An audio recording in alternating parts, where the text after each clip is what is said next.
Look at this, guys. This is 180 feet inside natural cavern caves in San Antonio. So this room is called Pluto's anteroom. Pluto's anteroom was looked a little bit more like this when those students first walked in. They thought that these formations over here kind of looked like the underworld, and so they named it after the Roman god of the underworld, Pluto. Anteroom simply just means it is a smaller room that leads into a larger room, so lucky for us, this will be one of the smallest rooms on tour. If you guys did get a chance to look up there while you were coming in, you would see the exit to the Discovery Crawlway. That is actually how the students made it in from Bear Pit into Pluto's anteroom. If you felt that cool air coming in, that is due to the pressure difference between Bear Pit and Pluto's. Now, even though this room is small, it does have a lot of very interesting things to show us and a lot of learning experiences. So the first thing that we're going to talk about are called dripstones. Dripstones are formations that are formed due to dripping water. The first ones that we're going to talk about are called stalagmites. These ones, the water drips down from that ceiling, and it continuously hits, and it continues to grow up, and these ones might reach the ceiling someday. These ones grow from the bottom all the way up. You would need more.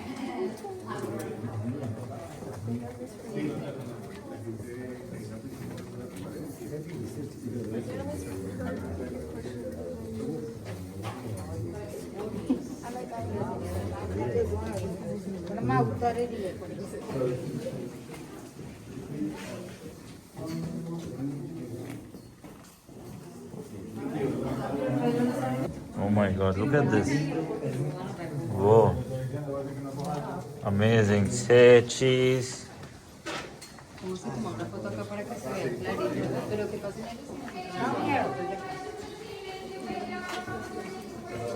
What the heck?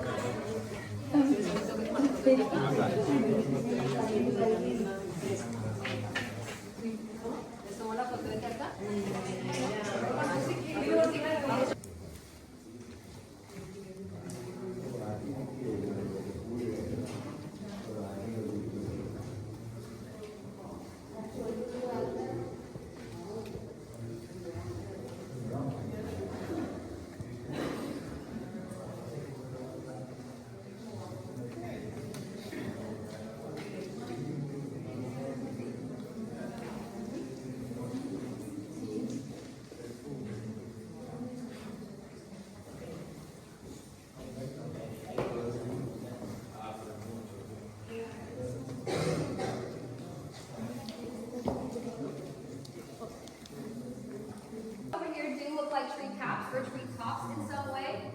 So they named it after Sherwood Forest, which is actually from the story of Robin Hood.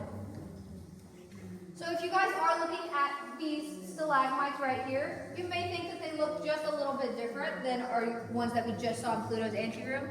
And if you believe that, then you would be absolutely correct. These ones are called broomstick stalagmites. They are just slightly different than regular stalagmites because the water is dripping consistently in the same spot. It is also dripping consistently at the same pace. So they do get a little bit different of a formation. Now if we look over to the left of those broomstick stalagmites, you will see our totem pole. Our totem pole is the second largest polyp in our cavern system. He is 32 feet tall and 8 inches in diameter. What these is?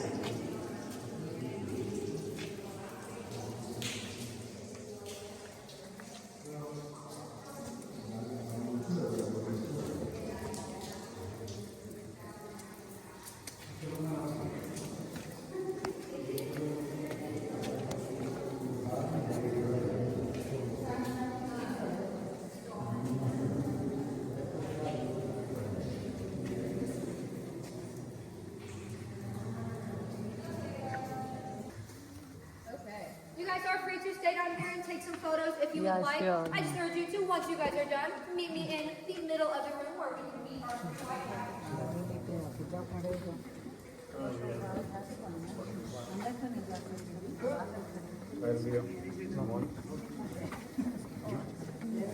Our first white is going to be called the water shower. He is our tallest tall standing tower. We say that 3 feet tall, 8 feet in diameter.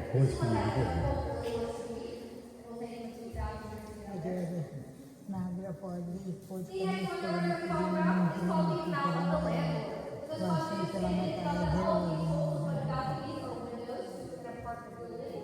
You can see the landlord over here. He's making his way up to the very top. By, we will be going past Brendel's Canyon. Please be careful with your heads right here, guys. Anyone is really small.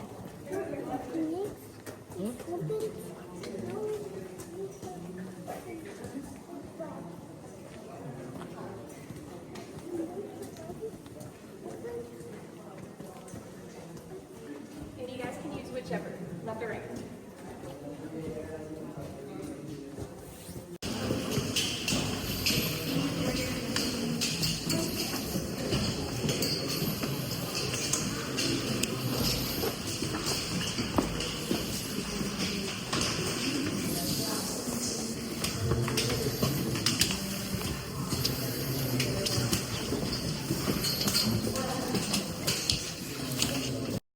Class modification is pretty much exactly what it sounds like. Something was modified due to something collapsing.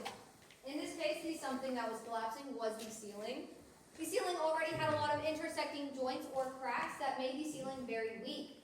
We did have water in here that had a very buoyant force, so it did hold that ceiling up for quite some time. But eventually the water did recede, just like the rest of the water in here.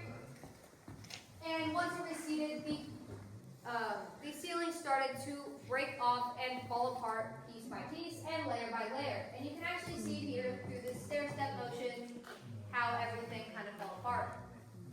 This all fell apart until it pretty much reached the most stable portion of the room, which is now our ceiling. It is a 55-foot thick ceiling to the surface. It is pure limestone. But if you guys can get a look, you guys can see that we are now in what we like to call a breakout dome.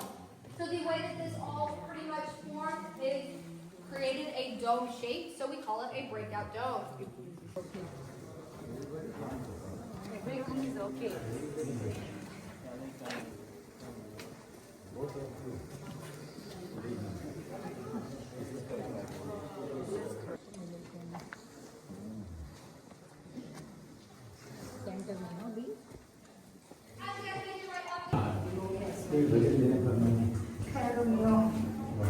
बस बस